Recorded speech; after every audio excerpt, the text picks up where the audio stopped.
Hey everybody, it's Jason Blaha here. I want to talk to you guys a little bit about the biggest argument that people put forward against me putting out information talking about multivitamins being effectively useless.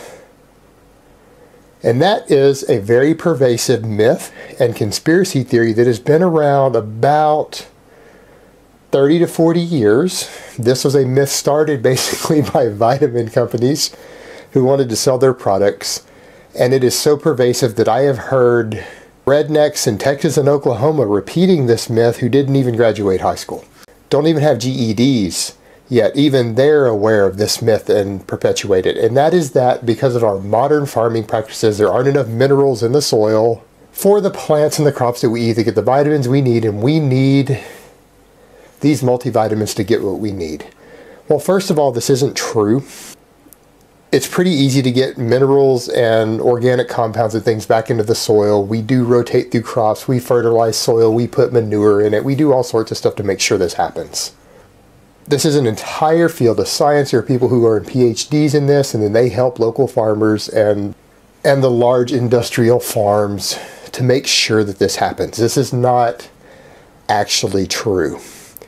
Furthermore, if it was actually true, then all these studies that we do with the multivitamins would show very measurable health benefits in the people using them. They don't.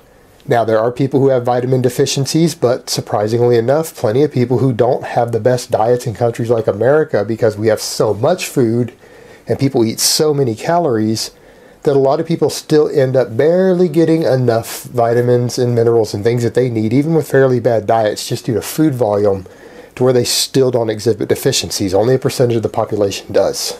It's not as bad with most of them. There are a few exceptions, but with most vitamins, most people in first world countries like this, particularly the US, aren't really deficient. Now, they might not be at optimal amounts for optimal health, but they're not so deficient that it's causing them problems. And this is easily solved with just adding a little more high quality food, some extra fruits and vegetables, some extra whole grains, things like that to your diet. It doesn't require supplementation for most people, again, with a few exceptions.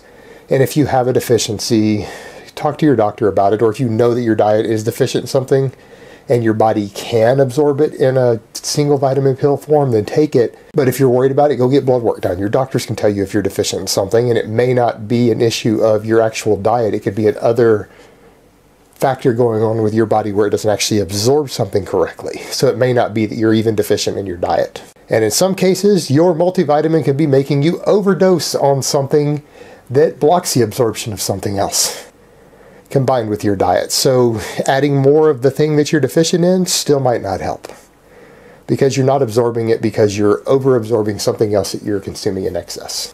And I'm not saying that there aren't conspiracies out there, that all the powerful people in the world have your and my and everybody else's best interest at heart. Because if you believe that, you're an idiot. But this particular conspiracy theory is absolutely made up by the vitamin companies to get you to buy shit that you don't need. And it is a long-standing, pervasive, but untrue myth. Alright guys, so that's really all I have to say on that today. I hope it has been informative, and I will talk to you guys next time. But let me give you guys a bicep shot first.